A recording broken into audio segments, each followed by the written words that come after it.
안녕하세요. 성공예감 이대호입니다.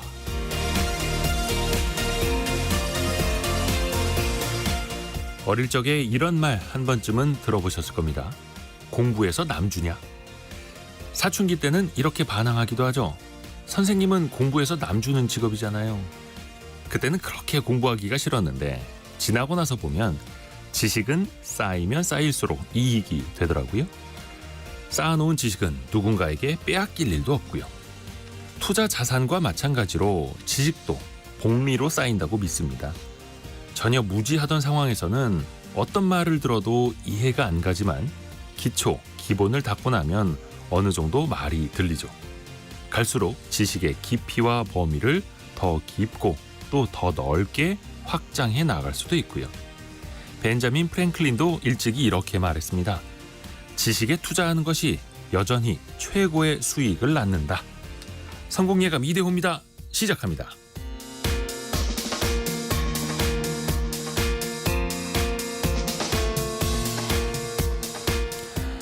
안녕하세요. 여러분이 지식에 투자하는 시간, 성공예감 이대호입니다. 어제 잘 쉬셨나요? 오늘은 8월 16일 금요일, 또 한 주를 마무리해야 하는 금요일인데요. 또 원탁의 기자들 함께하는 금요일이기도 합니다. 카카오페이가 또 한 번 이제 논란에 휩싸였습니다. 중국 기업에게 고객 신용 정보를 넘겼다라는 의혹인데요. 이걸 놓고 지금 금융당국과 공방을 벌이고 있는데 이 쟁점이 뭔지 같이 한번 따져보시죠. 또 오늘도 빠지지 않고 전국에 폭염특보가 내려졌습니다. 또 열대야 현상도 사상 최장기간 이어지고 있다고 하죠. 역대급 더위에 온열 환자도 속출하고 있는데 또 밥상 물가도 걱정입니다. 이 폭염이 바꾸고 있는 경제 지형도 같이 한번 또 논의해 보시죠. 오늘의 경제 상식 퀴즈도 나갑니다. 최근에도 의미 있는 뉴스가 있었는데요. 삼성전자 이재용 회장의 불법 승계 의혹, 그 단초가 됐었던 삼성바이오로직스 이 사건입니다. 지난 2018년에 금융당국이 제일모직의 자회사였던 삼성바이오로직스가 기업 가치를 고의로 부풀렸다 이렇게 판단을 했었는데요. 6년 만에 1심 판결이 나왔습니다. 법원이 삼성바이오의 손을 들어주었습니다. 논란이 되었던 회계 처리는 일부일 뿐이고 기준을 위반한 건 아니라는 건데요. 따라서 과징금을 비롯해서 금융당국이 내렸던 모든 제재를 취소하라고 판결했습니다. 당시에 문제가 됐었던, 논란이 됐었던 이것 네 글자를 맞춰주시면 되는데요. 어렵죠. 기업의 실적을 실제보다 좋게 보이게끔 회계장부를 조작하는 걸 뜻하는데요. 사실 이게 정식 그 회계 용어로는 회계부정입니다. 회계부정. 그런데 이제 회계부정은 또 말도 어렵고 실제로 언론에서도 이 네 글자로 좀 더 쉽게 쓰기도 하는데요. 얼굴에 화장을 하듯이 분칠을 한다. 분칠을 한 회계장부다.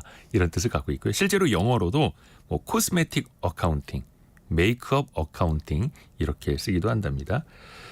네 글자로 보내주시면 됩니다. 짧은 문자 50원, 긴 문자 100원이 드는 샵 9730 문자 메시지, 또 비용이 들지 않는 KBS 콩 어플리케이션이 열려 있고요. 추첨을 통해서 다양한 선물 계속해서 보내드립니다. 유튜브를 통해서도 원탁의 기자들 함께 만나보실까요? 성공예감 이대호입니다. 자주 검색하시면 성공이 가까워집니다.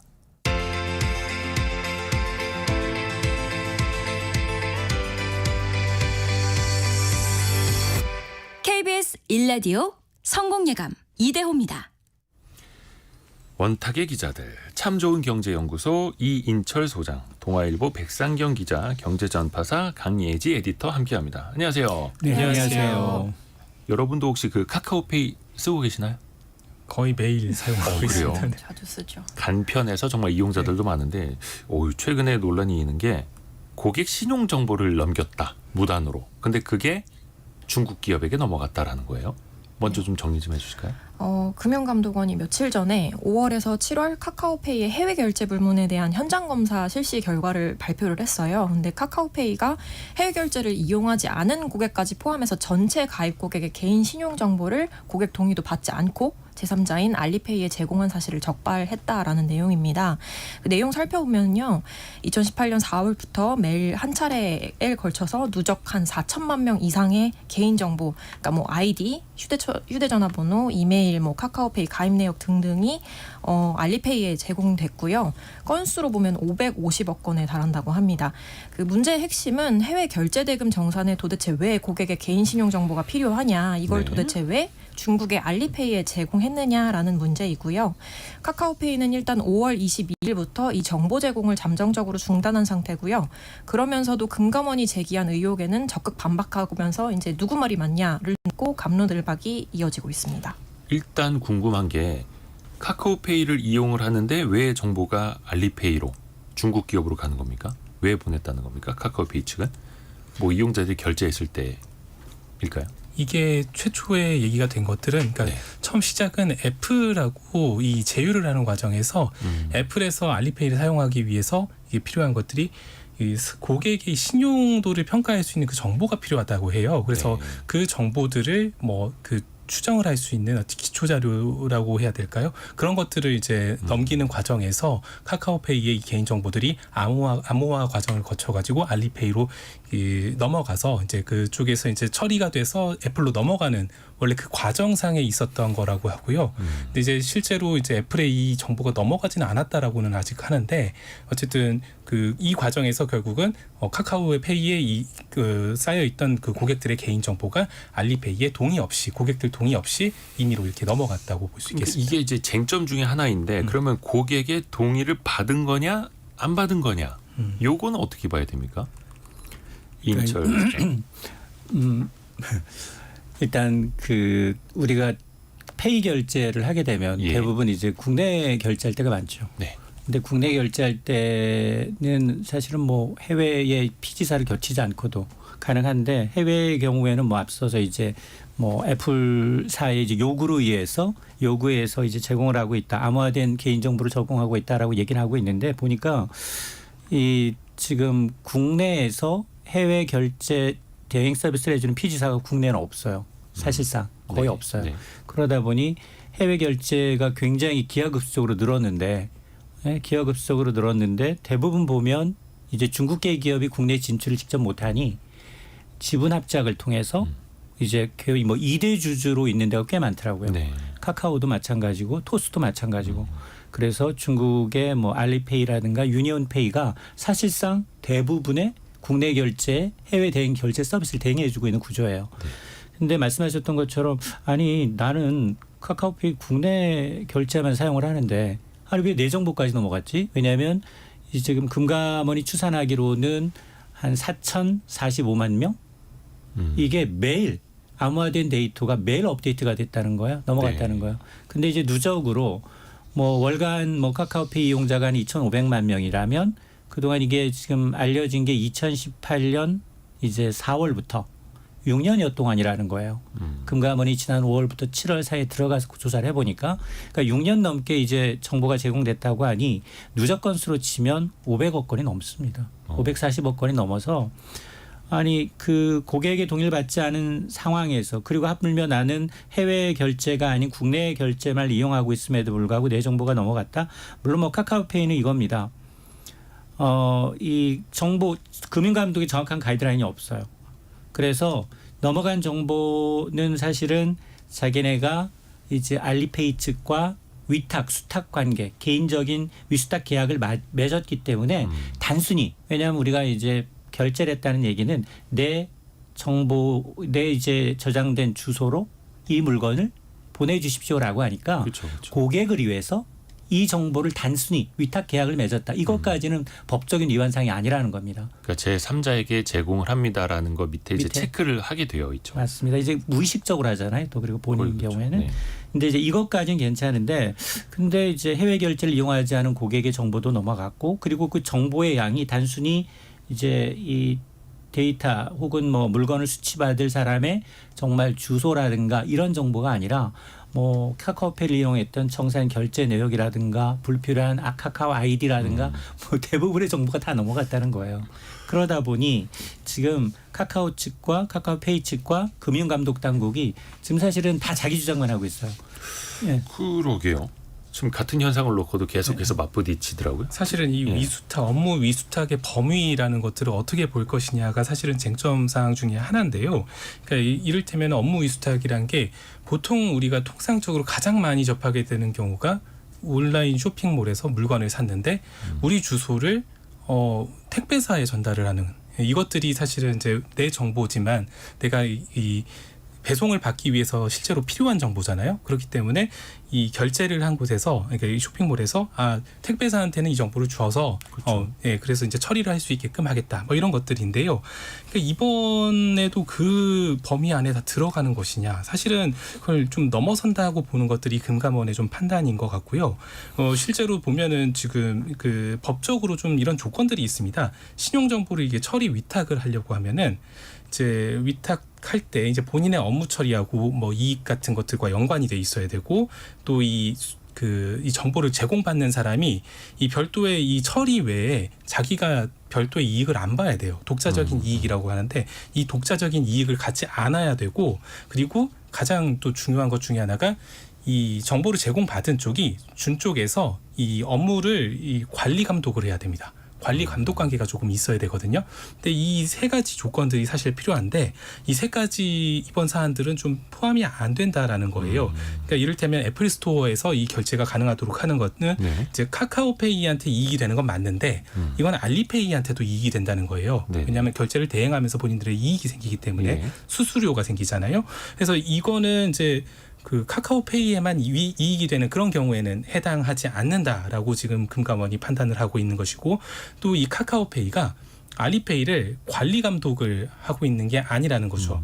그러니까 이게 결국은 이제 뭐 이 고객 신용 점수가 뭐 평가를 하기 위해서 이 정보를 넘겼다라고 아까 말씀을 드렸는데, 그게 넘어갔으면은 이게 사실 뭐 관리 감독할 수 있다고 하면 카카오페이도 이 내용을 알고 있고 이 정보에 대해서 접근이 가능해야 되잖아요. 근데 이게 사실 알리페이 쪽의 보안을 뭐 이유로 해서 사실 여기에 접근이 안 된다고 합니다. 그래서 확인을 못 하고 있는 상황이고, 무엇보다 이게 사실은 이제 계약서가 나와야 되는데 카카오페이 측에서 업무 위수탁 계약서를 따로 이 제출하지는 못했다라는 게 금감원의 이야기입니다. 그건 아주 기본적인 걸 텐데. 네, 그래서 이번 사안이 처리 위탁이 아니라 제3자 제공에 해당하는 정보 제공이다, 이렇게 보고 있는 것이고요.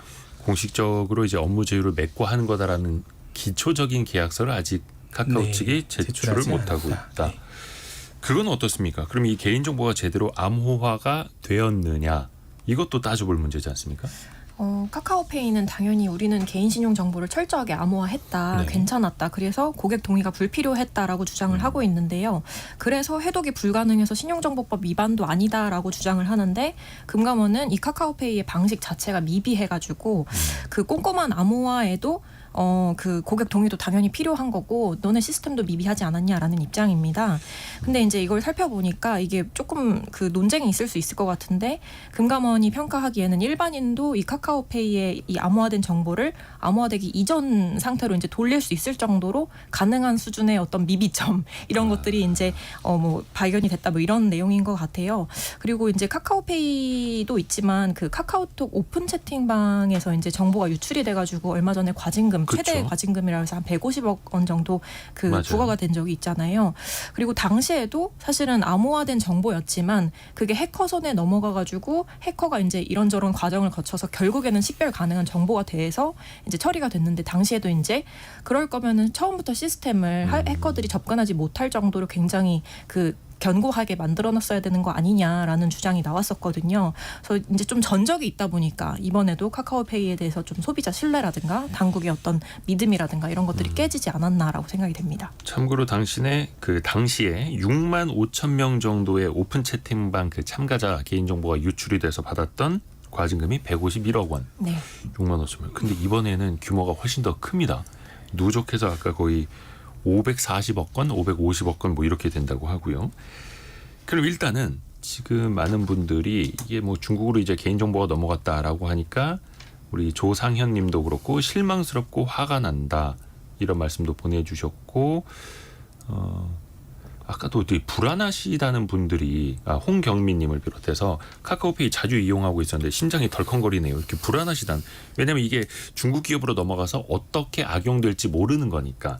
근데 그게 또 중국의 알리페이라고 하는 대기업이고 네. 카카오페이의 2대 주주이기도 하고 그러니까 뭐 그 기업은 뭐 믿을 만한 기업일 겁니다라고 안심을 시켜드릴 수도 없는 거고 사실은. 근데 거기 넘어갔다라고 해서 이게 또 제3자 또 다른 사람들에게 계속해서 유포가 될 겁니다라고 보기도 아직은 어려운 거고. 사실은 어떻게 봐야 이제 될까요? 중국 기업에게 넘어갔다라는 그 워딩 자체가 사실은 이제 많은 분들이 부정적으로 받아들이시는데 정서적으로. 사실 네. 예. 근데 이제 정보 제공이 물론 제공 동의를 받지 않고 넘어갔기 때문에 문제가 될 수 있는 부분들이 있지만은 이제 정보 제공 자체는 사실은 이제 기업들 간에서 어느 정도는 이루어지는 부분이고 사실 우리나라에서도 사실 뭐 기업들 간에 이루어지는 부분들이 있잖아요. 근데 사실 이제 그렇다 보니까 어쨌든 중국 기업에 대한 국내 소비자들 그리고 국민들의 반응이 호의적이지 않은 상황이 있는 좀 반영이 된 부분 같고요.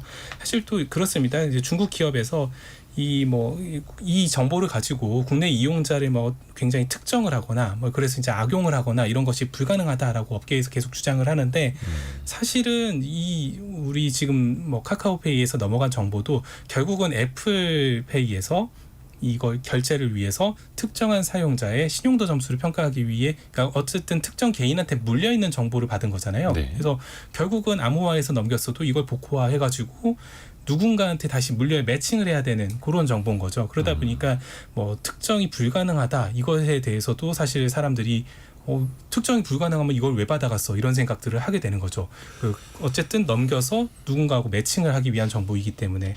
그렇지만 또 이 사실 이제 카카오페이만의 문제는 아닌 게 네이버페이, 뭐 토스페이 이런 우리 좀 국내의 다른 주요 간편 결제사들도 사실은 이제 중국 결제사들하고 조금 뭐 제휴를 조금 맺고 있습니다. 네, 맺고 있어서 이게 뭐 카카오페이 같은 경우는 카카오 계정이나 뭐 암호화를 했지만 카카오 계정이나 고객 번호, 결제 정보 같은 걸 넘겼는데 뭐 이게 사실 이 토스페이는 뭐 고객 번호, 뭐 결제 정보 이런 걸 넘기는 것으로 알고 있고요. 또 이제 네이버페이 같은 경우도 뭐 역시 고객 번호하고 결제 정보 같은 것들을 알리페이에 전달을 하는 뭐 그런 것들이 있습니다. 그래서 사실은 이제 암호화 수준과 뭐 그 세세한 조금의 범위의 차이는 조금 있지만 간편 결제라는 것들을 뭐 위에서는 사실 제휴 맺은 업체하고 어느 정도 그 고객 정보가 넘어가는 뭐 그런 부분들은 있다. 그렇죠. 뭐 예를 들어서 요즘에도 알리익스프레스나 테무 우리나라에 공격적으로 막 확장해서 들어오고 있는데 거기서 물건을 사려면 뭐 신용카드로 사든 간편 결제로 사든 해서 그게 중국 업체로 또 소매 판매 업체로 택배 업체로 넘어가야 우리 집까지 배송이 되는 거니까 너무나 당연하게 내 개인 정보가 다 계속해서 넘어가고 있다라고 이거는 알 수 있는 거고요. 그렇죠? 우리가 이제 그 이전부터도 사실 한국인의 개인정보가 중국에서 1인당 뭐 몇 원, 몇십 원에 거래가 된다. 네네네. 이제 풍문으로만 들었어요. 근데 이제 지금 보면 이런 것들이 하나 둘씩 이런 조사를 통해서 드러나게 되면 그리고 4천만 명이라고 하면 거의 대부분의 전 국민인데 이게 뭐 단기적으로 우리가 물건을 배송받기 위해서 정말로 최종 판매자와 이제 고객을 위한 정보만을 갖고 있다가 정말 이런 것들은 뭐 개인적으로 뭐 최장 5년까지 보관하고 소멸되도록 돼 있어요. 근데 그게 아니라 지금 우리가 가끔씩 보게 되면 해외에서 갑자기 문자가 와. 뭐 택배를 보내려고 하는데 저 주소를 다시 입력해달라든가 이 스미싱이라는 거예요. 아, 네. 오게 되면 이게 과연 내 정보를 과연 해외에서 도대체 누가 내 정보를 가져갔을까 의심은 가는데 이제 특정 짓지를 못했는데 이런 사건이 불거짐으로 인해서 사람이 이제 인식을 하게 되는 거죠. 그러다 보니 미국도 마찬가지예요. 틱톡이라는 동영상 때문에 이제 중독되고 그리고 거기다 이제 개인정보를 입력하게 되고 그게 단순히 위수탁 관계를 맺은 관계가 아니라 제3자한테 판매를 목적으로 내가 한 건당 아이디 한 건당 돈을 받을 목적으로 판매가 넘어갔다면 그 이후에 벌어지는 일은 상상 초월이거든요. 그러니까 국가안보 차원에서도 미국이 틱톡 강제법을 시행하는 이유가 각국이 이런 이제 플랫폼 기업들의 어떤 이런 행태에 대해서 제재를 강화하는 이유가 이런 국가 안보상의 위기로 이제 번질 수 있다라는 우려 때문이기 때문에 아마 이번에도 보면 금감원도 그렇고 카카오페이도 그렇고 신용정보법에 대한 이제 해석도 각각 다 달라요. 아마 이제 지금은 카카오페이가 이제 당하겠지만 이게 금감원이 일방적으로 이제 발표를 했고 그다음에 정확한 가이드라인도 없이 하다가 6년이 지나서 지금까지 간이 모았는데 이런 이제 이 불만의 목소리가 나오니까 철저히 좀 조사를 할 필요도 있고 상징적으로 이제 이게 통상 문제도 불거질 수 있어요. 아니 왜 중국 기업에 넘어간 것만 저렇게 파느냐. 중국 입장에서 보면. 그러니까 모든 이제 플랫폼에 대해서 대형 플랫폼 우리가 적어도 이제 알만한 플랫폼들이 있기 때문에 그런 플랫폼에 대해서는 이제 이 미비점이 있는지 좀 찾아보고 재발 방지를 하는 게 가장 중요한데 우리는 늘 사건이 먼저 터지고 4천만 건이 넘어가고 그리고 난 다음에 이제 좀 움직인다라는 게 문제예요. 물론 이제 이게 해킹을 당한 것과 제휴를 통해서 정보가 오간 것은 또 우리가 구분을 해봐야 합니다만 이것도 이제 당국에서 명확하게 항상 좀 가르마를 타줘야 되겠고 기억을 더듬어 보면 연초부터 많이 이제 불거졌던 일본이 네이버에게 그 라인의 지분을 소프트뱅크 쪽으로 넘겨라라고 행정지도를 했던 것 그 배경 중에 하나가 개인정보 유출 사건이었잖아요. 그 정도로 국가적으로도 민감하게 신경 쓸 수밖에 없는 거고 이 우리나라 입장에서는 그러면 이 제도적인 보완을 어떻게 가져가야 할 것인가 이 부분도 좀 고민을 해봐야 될 것 같아요. 사실 제도적 강의 보완이 지금 필요한 상황인데 조금 우려되는 상황이 하나가 더 있는 게 마이데이터 제도라는 게 있잖아요. 그 개인 신용정보 전송 요구권이라는 거에 기반을 하고 있는데 내용을 살펴보면 고객이 자신에 대한 개인 신용정보를 금융회사에서 받아서 마이데이터 사업자들한테 이제 전송하도록 요구할 수 있는 권리거든요. 근데 취지 자체는 굉장히 좋습니다. 이용자가 신용정보 주체가 돼서 자기 정보에 대해서 뭐 조회라든가 열람이라든가 이런 걸 할 수 있도록 정보 주권을 좀 강화하자라는 좋은 취지이기는 한데 문제는 이게 마이데이터 정책이 도입이 되게 되면 국내 데이터가 해외로 유출, 이전되는 것은 물론이고 이 데이터 산업에 대한 투자 의지라든가 국내 유통산업의 경쟁력이 저하되는 등 뭐 우리나라보다는 해외 기업 좋은 일을 시키는 거 아니냐, 우리나라 기업이 오히려 이제 조금 피해 볼 수 있지 않느냐 이런 그 문제점이 제기될 수 있다라는 그런 내용들이 굉장히 많이 나오고 있고요. 사실은 소비자들 입장에서는 내가 내 정보를 통제하지 못한다라는 거에 대한 그 두려움과 이제 그 걱정이 있는 것 같아요. 근데 문제는 이게 우리나라를 벗어나서 해외로 나가게 되는 순간 정말로 그 제도적으로도 손을 쓸 수 없는 그런 상황이 되는 게 좀 두려운 것 같고 아까 말씀을 해주셨지만 사실 이제 그 엔트그룹이라고 해가지고 지금 토스페이 2대 주주로 가 있고 카카오페이 이제 2대 주주로 가 있잖아요. 근데 이제 엔트가 투자한 금액이 토스페이에만 1,000억 원대입니다. 그러면은 이렇게까지 이제 큰 돈을 들여가지고 거대 금융그룹이 우리나라에 들어오려고 하는 이유가 뭘까 한번 생각을 해보면 일단 우리나라 국내 핀테크 시장이 굉장히 빠른 속도로 이제 발전을 하고 있다고 해요. 그래서 이쪽에 있는 리딩 기업들하고 손을 잡고 우리나라 진출, 그 다음에 동남아 진출 해가지고 이제 세계에서 이 결제 시장의 패권을 중국 기업이 잡겠다라는 어떤 그 목표가 깔려 있는 거 아니냐. 그럼 우리나라 입장에서 생각해 볼 거는 그 이면에 어떤 부작용이 있고 우리나라 국가적으로든 아니면 산업적으로든 어떤 손해가 있을지 좀 살펴봐야 되는 시점이 아니냐라는 이야기고요. 그런 관점에서 봤을 때 지금 마이데이터 정책이 좀 중요하다라고 보여집니다. 참고로 마이데이터라는 게 어떤 정보를 한눈에 여러분이 보실 수 있는 거예요. 예를 들어서 은행 어플리케이션 하나에서 내가 승인만 해놓으면 카드, 보험, 증권, 캐피탈 정보까지 한 방에 다 끌어올 수 있는 것. 뭐 장차 뭐 의료 데이터도 마찬가지고요. 참 편리하기는 한데 여기서 한 곳에서 뚫리면 내 정보가 다 새어나간다라는 또 단점도 있을 테고요. 어렵습니다. 참고로 그 카카오페이 2대 주주가 알리페이. 물론 이제 싱가포르에 설립한 알리페이라고는 하는데 알리페이가 2대 주주이고 그러다 보니까 계속해서 당연히 뭐 협업을 하기 위해서 투자를 받고 투자를 한 거겠죠. 근데 그 중간에서 고객들도 모르는 사이에 신용 정보가 빠져나갔다라는 거. 물론 이거는 당국하고 또 카카오 측이 굉장히 맞선 측면이 있기 때문에 뭐 나중에 제재가 내려지더라도 이거는 또 행정소송 가지 않을까. 그렇게 또 예상이 되기도 합니다. 한 가지 또 좀 생각을 해봐야 될 것은 중국 결제사와 우리 결제사 사이에서 지금 정보가 사실은 이것도 좀 더 확인이 필요한 부분이긴 하겠지만 우리 국내 소비자의 정보는 알리페이 쪽으로 넘어갔잖아요. 근데 네. 이제 뭐 필요나 뭐 이런 것들 다 따지더라도 나중에 결과적으로는 상호주의에 입각해서 그러니까 중국 소비자의 정보는 과연 우리 기업한테 넘어오고 있는 것인가? 그러니까 다 우리나라에서 다른 해외로 고객 정보가 넘어가게 될 때 그 나라 고객들의 정보는 그럼 우리는 그 필요한 만큼은 받아가지고 사용을 하고 있는 것인가? 그리고 그 데이터를 조금 어떻게 활용을 합법적인 범위 안에서 활용해가지고 이걸 좀 더 좋은 서비스를 만들거나 이런 것들을 할 수 있을 만큼의 어떤 정보를 받고 있는 것인가 이런 부분들도 사실은 좀 따져봐야 될 것 같습니다. 나라마다 이 결제 그리고 그 상거래에 들어가는 어떤 개인 정보의 양과 뭐 품질과 이런 것들이 좀 많이 다르잖아요. 그렇죠. 예, 그러다 보니까 사실 나라와 나라 사이에서 이렇게 국경을 오가는 정보 개인 정보의 뭐 이동이 있다라고 할 때는 그런 부분들도 약간 이 규율이 좀 더 이제 필요하지 않을까라는 생각들도 들고요. 양희준님도 그렇게 정보를 공유한다면 우리 측에서도 중국인들의 개인 정보를 갖고 있는지요 이렇게 되물어보셨고요. 그리고 장상규님 플랫폼 업체들 너무 쉽게 돈 법니다. 제조업은 제조물 책임법이 어마어마한데요. 이렇게 그렇죠. 서비스업 기업들, 플랫폼 기업들 그 안에서도 책임을 다하는지 한번 되돌아볼 시간이기도 하고요. 경제상식 퀴즈 한 번 더 내드리고 두 번째 이슈, 두 번째 토론으로 넘어갈게요. 네 글자입니다. 정답은 기업이 재정 상태나 경영 실적을 실제보다 좋아 보이게 분을 칠해서 회계장부를 꾸미는 일을 뭐라고 할까요? 좋아 보이게 예쁘게 보이게 하려고 분칠을 하는 일 이렇게 네 글자로 부르게 되는데요. 몇 년 전에는 대우조선해양의 이 문제도 불거졌었죠.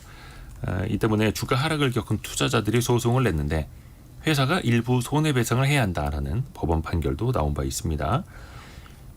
여러분이 많이 정답을 보내주셨는데요. 1733님이 아직 좀 점심시간이 남았긴 한데 갑자기 오늘 분식이 땡기네요 라고 보내주셨고요. 맛있죠. 떡볶이, 김밥, 순대 배고픕니다. 저는 진짜로 어릴 적에 이게 그 분식집에서 무슨 장부를 쓰는 걸 이렇게 표현하나 이렇게 생각한 적이 있었습니다. 어릴 적에. 강력한 힌트를 주시네요. 그럴 수 있죠. 그럴 수 있습니다. 그리고 오늘 8322님이 출근길에 도로에 차가 없었다고 평소보다 20분은 빠르게 도착한 것 같다고 4467님은 택시 하시는가 봅니다. 근데 시내 도로가 너무 한산합니다. 오늘 아마 징검다리로 이렇게 휴일을 이제 써서 주말까지 쉬시는 분들도 꽤 계신 것 같습니다. 덕분에 좀 길 안 막히고 한가로워서 좋기는 한데 택시 운행하시는 분들은 또 아이고 쉽지 않으실 것 같고요. 힘내십시오. 오윤정님 퀴즈 들으면 너무 어려운데 힌트 들으면 쉽게 풀 수 있는 상식 퀴즈네요 라고. 그렇습니다. 거의 정답에 가까운 힌트를 드리는 시간.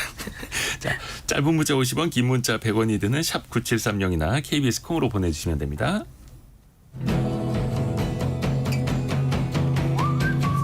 오늘의 움직임에 주목하고 세상의 흐름을 놓치지 않습니다. 여러분의 내일을 응원하며 성공의 열쇠를 함께 찾아갑니다. 성공예감 이대호입니다.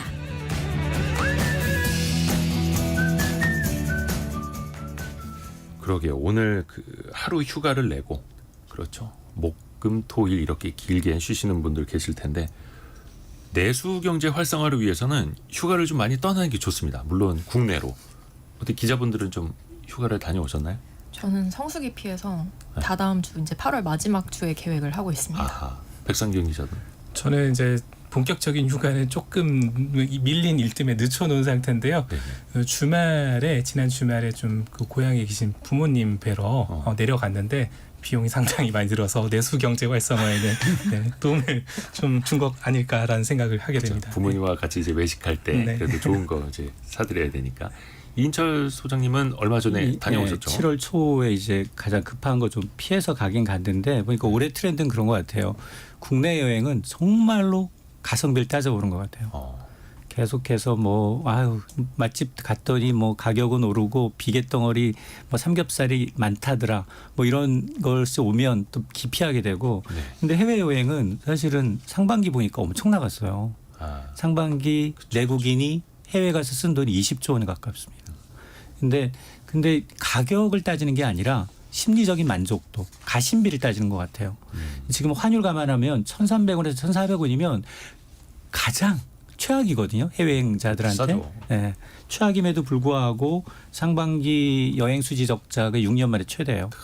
그러니까 아니 지금 뭐 엔데믹 되고 오랜만에 가는데 가족들과 같이 가니 돈 좀 넉넉하게 쓰겠다라는 마음인 것 같아서 이러다 보니까 이제 수출은 잘 되고 있는데 내수는 계속해서 바닥을 치고 있는 모양이어서 여기다가 이제 더위까지 또 한몫을 하다 보니까 이게 지금 그 국내 여행지 특히나 이제 해외 이 관광객이 국내에 와서 많이 좀 돈을 써줘야 되는데 관광객은 좀 늘어난 것 같은데 예전 같지가 않아. 예전 같이는 단체로 와서 맛집 들리고 쇼핑하고 막 이런 문화에서 이제는 개별 여행 그리고 K 한류 열풍에 따라서 찾아가면서 직접 자기가 맛집 찾아가고 체험하는 것 위주로 바뀌다 보니까 씀씀이 자체가 우리는 늘었는데 밖에 나가서 쓰는 건 늘었는데 외국인들이 한국에 가서 씀씀이 굉장히 많이 줄었어요.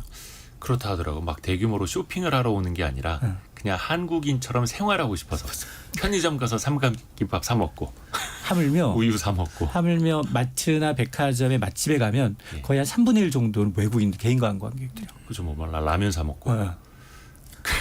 근데 좀 비싼 거 사 먹어야 되는데 막 갈비 이런 거 아니고 한우 이런 거 아니고 삼각김밥. 편의점이나. 떡볶이. 네. 아, 참. 저희가 오늘은 이제 폭염에 따라서 또 밥상 물가나 어떻게 또 우리 경제가 달라질지 이걸 이야기해 봐야 되는데 지금 서울이 26일째 열대야라고 합니다. 118년 만에 신기록을 눈앞에 두고 있다고 하고 항상 올해가 가장 더운 여름 이거 경신하고 있고 이러다 보니까 이게 경기에도 분명히 영향을 줄 거란 말이죠.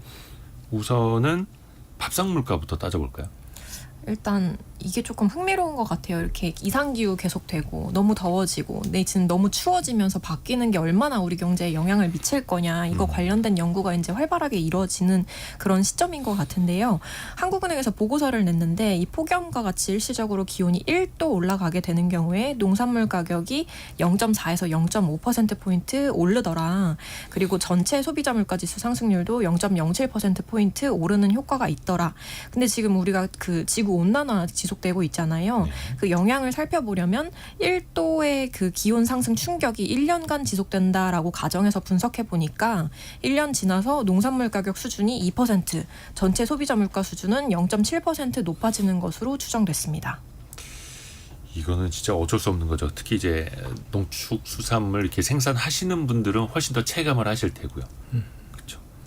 조업량에서도 바로 나타날 테고요. 네, 실제로 또 이 가축들이 더워지다 보니까 그 원래 더운 기후가 되면은 기후가 바뀌면은 없던 병이 생기는 경우가 많고 또 이제 뜨거운 기온에 적응하지 못해 가지고 뭐 동물들이 폐사하기도 하죠. 폐사하는 경우도 생기잖아요. 그래서 실제로 보면 이 지난 한 6일 기준인데 폭염 때문에 지금 뭐 폐사한 가축의 숫자가 지난해하고 같은 기간하고 비교를 해보면 59.5%가 늘어나서 한 35만 4천여 마리가 된다고 해요. 그래서 닭이 한 32만 2천여 마리가 폐사를 해서 닭이 지금 좀 작은 동물들이 큰 일단은 피해를 받았고 돼지나 오리도 굉장히 피해가 컸다라고 합니다. 그리고 또 아무래도 이제 더워지다 보니까 이 나야 되는 채소 원래 짓던 농작물들이 지금 농작하던 농작물들이 자라질 않는 경우들이 점점 생겨가지고 점점 우리가 그 바나나가 자라는 곳이나 파인애플이 자라는 곳이 올라간다라고 하잖아요. 근데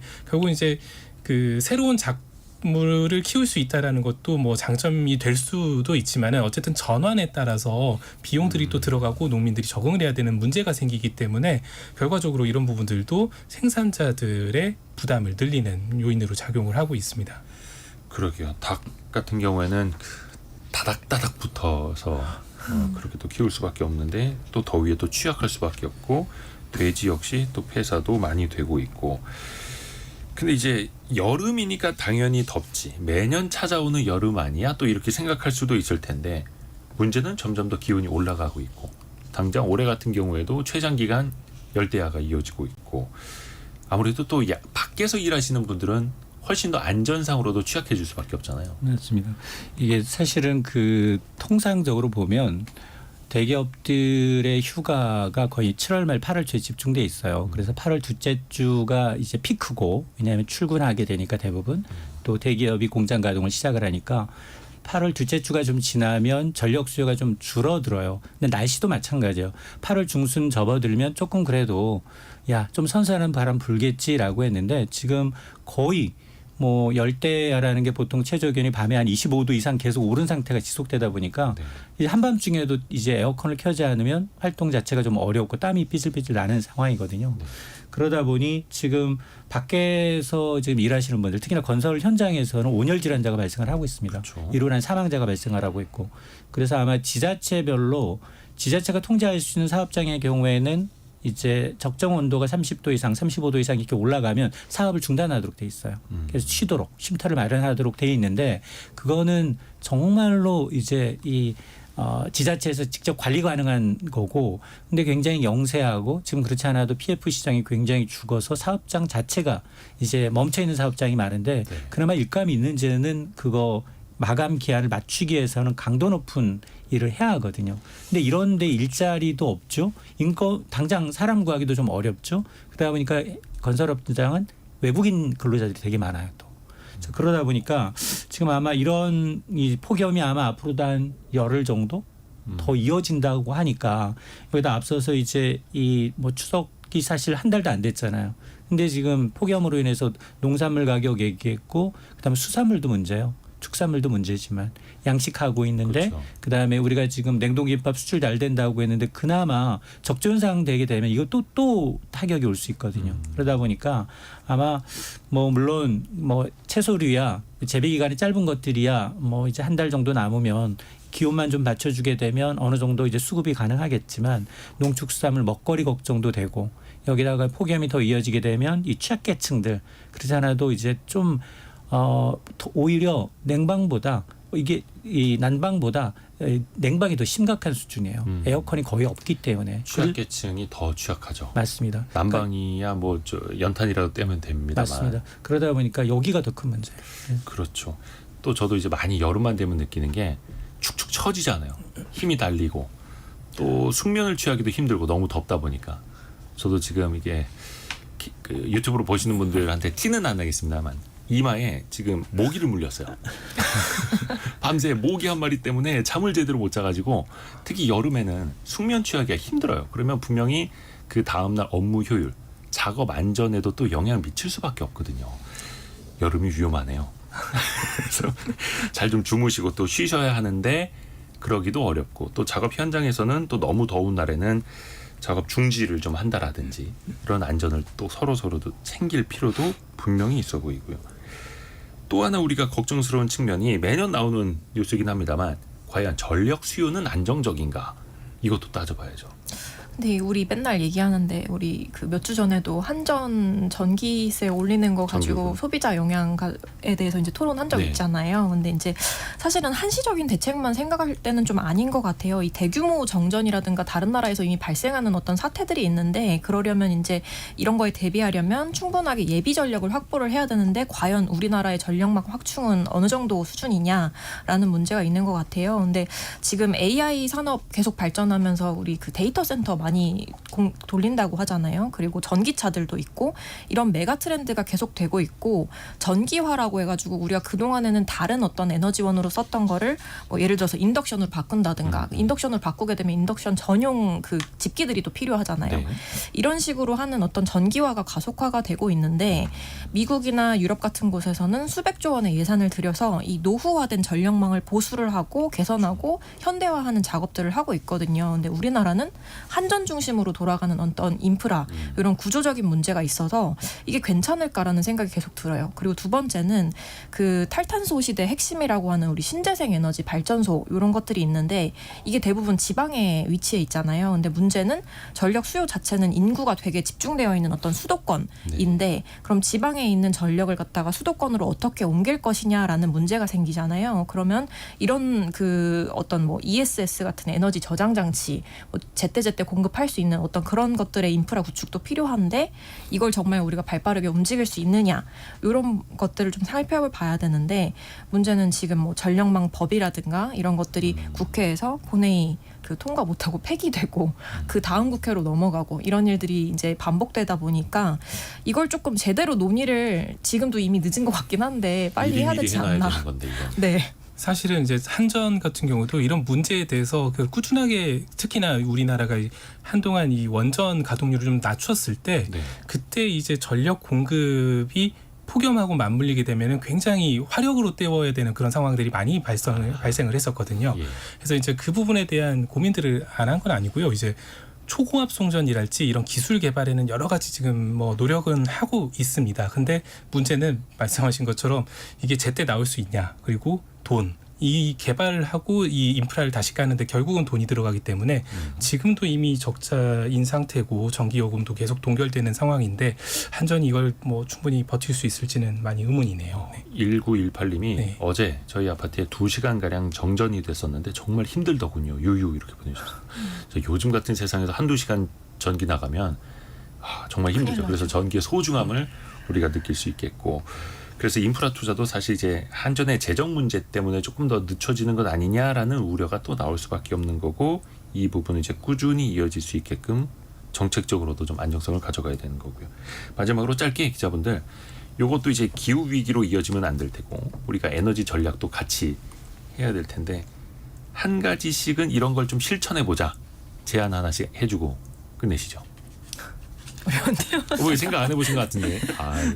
저는 예. 이 얘기는 한번 해보고 싶었어요. 우리나라 그 환경 정책 같은 거 평가하는 쪽에서 하는 말이 있는데, 시민이나 국민들은 전부 준비가 되어 있는데 국가가 준비가 오히려 안 되어 있는 것 같다라고 말씀들을 많이 하시더라고요. 그러니까 코로나라든가 이상기후 현상이라든가 이런 것들 겪으면서 사람들이 인식이 많이 바뀌었어요. 우리가 정말 큰일 났구나라는 식으로. 근데 환경부라든가 어떤 정부의 그 국가 정책은 오히려 후퇴하고 있다라는 평가 많이 나오는 것 같아요. 그래서 산업적인 측면에서도 그렇고 국제 환경 관련된 정책에서도 그렇고 우리나라가 굉장히 뒤처지고 있다라는 평가를 받고 있는데, 국민들은 준비되어 있으니까 나라에서도 좀 적극적으로 추진을 할 필요가 있지 않나라고 말하고 싶었습니다. 제가 오늘 개인적 사정 때문에 텀블러를 못 챙겨왔는데 그래도 강예지 에디터는 항상 텀블러를 들고 다녀서 오늘은 요건 좀 안 갖고 오면 안 될 것 같아서요. 칭찬해줘야 됩니다. 자, 경제전파사 강예지 에디터, 참 좋은 경제연구소 이인철 소장, 동아일보 백상경 기자 함께했습니다. 고맙습니다. 감사합니다.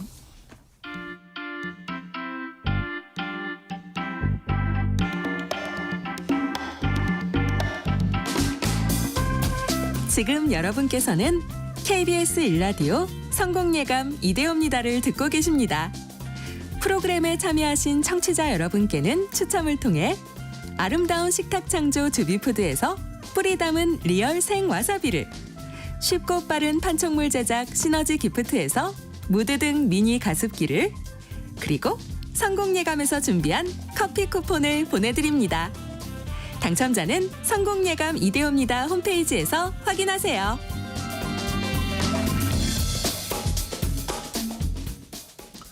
가끔 도보 여행, 무작정 걸으러 가는 그런 여행 떠나시는 분들 계시더라고요. 이 여행 하나가 때로는 인생의 전환점이 되기도 하죠.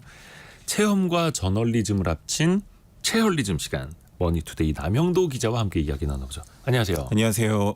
제주도 다녀오셨다고요? 네. 뭐 제주도. 휴가로요? 아닙니다. 일하러? 취재하러? 그렇죠. 어떤 일이었었던 거예요? 학대 피해 아동과 그의 멘토와 함께한 여행이었는데요. 8박 9일 동안 매일 15에서 20km씩 제주를 걸어야 하는 일정입니다. 제가 직접 참여한 날은 한라산에 가는 5번째 날이었고요. 네. 한여름에 이제 안개도 자욱하고 습했던 한라산을 같이 등반을 해봤습니다. 학대를 받았던 피해 아동, 어떤 분들하고 같이 갔어요? 어린 시절 부모님의 결혼이 깨지면서 할머니와 할아버지 손에 자랐어요. 네. 근데 이내 방황하면서 거짓말을 하거나 뭐 집에 늦게 들어오거나 남의 물건을 훔치기도 하고 이제 문제 행동이 반복되니까 네. 이제 결국 아빠에게 갔어요. 아빠에게 갔는데 아빠도 이제 못 키우겠다고 한 거죠. 그러다가 이제 초등학생 때 그룹홈에서 살기 시작했습니다. 이 그룹홈은 네. 학대 피해를 당했거나 부모와 함께 살 수 없는 아이들이 가는 곳인데요. 아무렇지 않다고 이제 아이는 지냈지만 실제로 거기에서도 잦은 거짓말과 문제 행동을 보였습니다. 그러니까 이제 사실은 세상에 의지할 사람도 없고 그로 인해서 힘들어하는 건데 심리 상담을 받고 치료를 해도 아무 소용이 없다고 이제 시설장님도 느끼신 거예요. 그래서 그때 이제 도보 여행을 좀 권한 거죠. 처음에는 좀 아이도 단순한 여행으로 생각해서 제주에 왔는데 가벼운 차림으로 막 이제 놀러 오는 줄 알고 왔다가 스마트폰도 없고 음악도 없이 이제 처음 하는 경험을 하게 된 거죠. 네. 그래도 이제 묵묵히 한번 걸어보자 이렇게 시작을 하게 된 겁니다. 물론 본인 동의하에 그렇죠. 제가 잘 몰라서 그런데 그룹홈하고 고아원은 좀 다른 개념이에요. 그룹홈은 좀 소규모로 가정에서 지내는 것처럼 좀 더 적은 아이들이 이제 즉 가정처럼 이제 지낸다고 보시면 되고요. 보육원은 좀 더 규모가 크다 이렇게 생각을 하시면 될 것 같습니다. 근데 한여름에 도보 여행을 떠난 거잖아요. 그렇죠. 덥지 않았어요, 너무? 너무 더웠습니다. 힘들었을 것 같은데. 그러니까 이게 고생이 심한 여행인데 예. 하루 전에는 그 이야기를 들려주더라고요. 무용담처럼 들려주는데 건물이 하나도 없는 길을 도로만 따라서 걸었다. 물을 2리터씩 마셨는데 예. 땀으로 다 배출하니까 걷는 내내 화장실에 가고 싶지가 않았대요. 그렇죠, 그렇죠. 네. 그래도 힘듦을 겪고 견디면 이렇게 무용담처럼 들려줄 수 있는 것처럼 뭐 도마뱀도 처음 봤어요. 신기한 벌레도 많이 봐서 이제 뭐 말벌도 하나도 안 무서워요. 뭐 이렇게 이야기를 하면서 아하. 어떻게 여행을 했는지 활기차게 이야기를 하기 시작하더라고요. 제가 참여한 날에는 진짜 바람이 많이 부는 날이었는데 네. 한라산 고지대 날씨가 워낙 변화무쌍하더라고요. 1700m 고지에 다다르니까 이제 바람이 엄청 많이 불고 제 모자가 날아가고 빗방울이 떨어지기 시작했습니다. 땀이 계속 흐르고 이야. 경사가 급해지니까 종아리와 허벅지 근육이 엄청 당기더라고요. 그래도 쉽지 않았던 산행이었습니다. 고생 많이 하셨네요. 네. 그럼 남 기자는 며칠 동안 같이 걸은 저는 거예요? 하루 동안 꼬박 함께 하루? 했습니다. 네. 근데 이제 이 친구들은 8박 9일간 그렇죠. 매일 15에서 20km를 네. 8박. 와, 대단하네요. 근데 이게 여행도 뭔가 이제 느끼러 가는 것, 생각하러 가는 것도 여러 방식이 있을 텐데 네. 왜 꼭 걸어야 됩니까? 그러니까 걸으면서 스스로 고난을 한번 이겨보고 성취할 수 있다는 자신감을 심어주는 거래요. 그러니까 걷기 여행에 참여한 아이들은 통상 한 5에서 6일 정도 날이면은 고비가 찾아온다고 합니다. 근데 그걸 극복하면 놀라운 생명력을 회복한다고 하죠. 그리고 중요한 거는 이제 아이 스스로 고민하고 뭔가를 결정하는 경험을 하게 해주는 건데요. 이 걷는 걸 빼면은 나머지 시간은 다 아이에게 주도권을 준다고 합니다. 그러니까 끼니마다 뭘 먹을지 뭐 우선적으로 선택하게 하고 다른 아이와 뭐 비교해서 잘 걷는지 못 걷는지를 생각할 필요도 없고 아이가 이번에 산에 올라갈 때도 모기 기피제 막 이런 걸 다 촘촘하게 챙겨와서 저한테도 뿌려주더라고요. 왜 이걸 뿌려야 되냐 그랬더니 이거 없으면은 모기 엄청 물린다고 하더라고요. 그러니까 먹는 것도 산에서는 간단하게 뭐 단백질 바를 사서 칼로리를 보충하는 게 좋을 것 같아서 가져왔어요. 뭐 이렇게 하산에서는 밥을 먹는 게 좋을 것 같아요. 뭐 이렇게 제안을 직접 하는 모습을 봤습니다. 네. 조금 친해졌겠네요, 하루 만에. 그렇죠. 네. 이게 사실 그 산책하면은 여러 가지 생각들도 떠오르잖아요. 그래서 일부러 어떤 생각을 하기 위해서 또 구상을 하기 위해서 일부러 산책하시는 분들도 많고. 네. 팔다리가 이게 리듬감 있게 움직이고 적당한 긴장감과 안정감이 오가면서 뇌가 되게 더 활발해진다 하더라고요. 맞습니다. 네. 산책 좋은 거죠. 근데 중요한 거는 이 학대 피해를 당했던 아이, 특히 이제 사춘기인데 네. 이 아이가 마음을 열었느냐 이게 중요할 것 같은데요. 그러니까 사실은 여행 중에 제가 좀 특징적인 걸 발견했는데 예. 괜찮다라는 말을 굉장히 많이 하더라고요. 아이 스스로? 네. 괜찮다. 뭐 그룹홈에서 지내던 이야기를 해주는데 함께 지내던 언니가 나갔던 이야기를 해주더라고요. 근데 대뜸 갑자기 전화 와서 자기한테 욕을 했다는 거예요. 근데 저는 기분이 하나도 안 나빴어요, 기자님. 뭐 이렇게 이야기를 하고 뭐 등산 코스도 평소에 운동을 저도 많이 하는데도 다리가 후들거리고 내려갈 때는 진짜 좀 조심해야 됐었는데 네네네. 뭐 코스가 무난하다, 괜찮다 이렇게 이야기를 하고 중간에 다리를 접질렀어요. 심지어는 그때도 괜찮다는 이야기를 안 하다 아프다는 이야기를 안 하는 거예요. 그러니까 그게 아픔이랑 뭐 힘듦을 좀 숨기는 게 습관이 됐는지 그게 생존에 좀 유리하다는 걸로 배웠는지 아니면 다른 사람과 세상에 대한 불신이 커서 좀 이게 얘기하는 순간 약점이 될까 두려운 걸까 이런 것들을 좀 제가 짐작을 하면서 계속 걸으면서 봤습니다. 스스로 또 자존감도 높아질 수 있는 거고요. 네. 그 기회에. 근데 진짜 같이 하시는 선생님들, 멘토분들이 정말 그 역할이 중요할 것 같아요. 네, 이 아이와 함께한 분은 사회복지 공무원인데 멘토로 참여하셨어요. 네, 힘들어 보이는 아이한테 뭐 이렇게 보채거나 다그치지 않고 자기가 힘들었을 때 얘기를 그냥 자연스럽게 털어놓으시더라고요. 이게 원래 힘들 때는 감정을 건강하게 표출하는 게 오히려 건강하고 괜찮은 거다 이렇게 맞아요. 이야기를 하시는 거예요. 네. 그러니까 들으면서 좀 배우길 바라는 마음이신 것 같더라고요. 그러니까 아이도 여행하면 할수록 저 아플 때는 아프다고 털어놓기도 하고 뭐 다음날 일정 얘기하는데 새벽에 나가야 되는 일정일 때는 멘토님께 이제 저 좀 깨워주세요 이렇게 도움을 요청하기도 하고 신뢰하는 모습을 보였습니다. 그러니까 멘토님도 인생 어느 한 자락에서 한 멘토가 땀에 젖은 옷을 막 세탁해주고 더러워진 신발을 빨고 말려주면서 너의 이 힘든 도전을 누구보다 응원을 했다라는 걸 간절히 기도했다라는 걸 먼 훗날 기억해줬으면 좋겠다 이렇게 아이에게 응원의 말을 남기기도 했습니다. 학대를 받았던 그리고 집을 떠나 있는 이 아이의 미래를 위해서. 근데 또 이제 혹시나 이제 높아심에 여쭤보는 건데 그냥 여행할 때만 잠깐 또 다시 일상으로 돌아가면은 다시 제자리로 돌아가서 조금 삐뚤어지지 않을까 걱정이 들기도 하거든요. 네, 이게 이 도보여행이 원래 프랑스의 세이유라는 프로그램에서 영감을 얻은 건데요. 네. 비행소년과 성인 멘토가 3개월간 1,600km를 걷는 여행이라고 합니다. 많이도 걷네요. 1,600km면.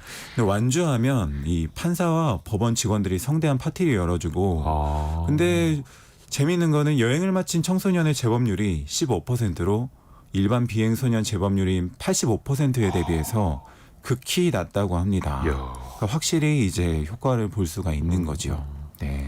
근데 사실 우리 주변에 조금 이제 비행 청소년들도 왕왕이 있고 또 상처를 받았던 학생들도 많이 있는데 좀 어른들이 어떤 관심을 어떻게 가져보면 좋을까요? 그러니까 학대 피해 당한 아이들의 뭐 의식주나 이런 거에는 신경 쓰는데 네. 자존감, 뭐 삶의 질, 정신적인 성장에 대한 인식은 여전히 좀 낮은 편인데요. 이 부분에 대한 지원과 관심이 좀 필요합니다. 이 2인 삼각 여행에 참가한 아이들이 대부분 삶의 큰 변화를 이루는데 우울증 약이 없으면 뭐 아무것도 할 수 없던 아이가 약을 끊어서 주치의를 놀라게 한 일도 있다고 해요. 그러니까 이게 보이는 것만 신경 쓸 게 아니고 좀 내면적인 부분의 성장 이런 게 단단해질 수 있도록 어른들이 좀 더 많이 신경 쓰면 좋겠다. 이런 바람이 있습니다. 신체와 마음이 같이 건강해지고 성장해 나갈 수 있는 기회. 0340님이 우리 남영도 기자님 언제부턴가 팬이 되었다고. 늘 좋은 내용 취재하시느라 수고가 많습니다. 우리 삶의 찐 기자라고. 팬이 많습니다. 남영도 기자 고생 많았습니다. 네, 감사합니다. 고맙습니다. 저희가 2부에서는요. 뿌리 깊은 제조업 곽재식 작가와 함께 돌아옵니다.